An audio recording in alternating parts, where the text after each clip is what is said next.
मट्टी के देह पर कोनो गुमान के मट्टी के देह पर गुमान कौन काम के गिर जाई पानी त मोल नइखे चम के माटी के देह पर गुमान कौन काम के गिर जाई पानी त मोल नइखे चम के।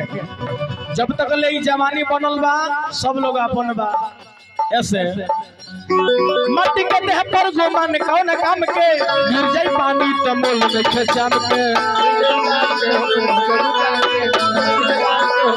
ऐसे तो भगती में मनमा मगन कइला आवे भाई भजन कइला आवे भाई भजन कइला आवे भाई भजन कइला आवे भाई भजन कइला।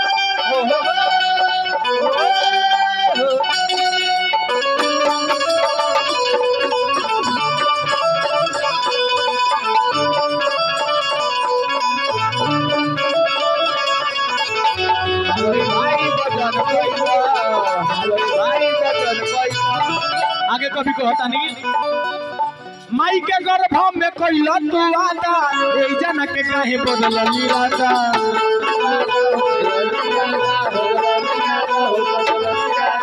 माई के गर्भ में कइला तू आदा ए जना के काहे बदलल इरादा।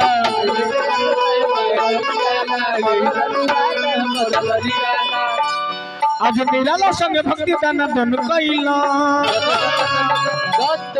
आवे भाई भजन कइला आवे सुगा भजन चलो आवे भाई भजन कइला।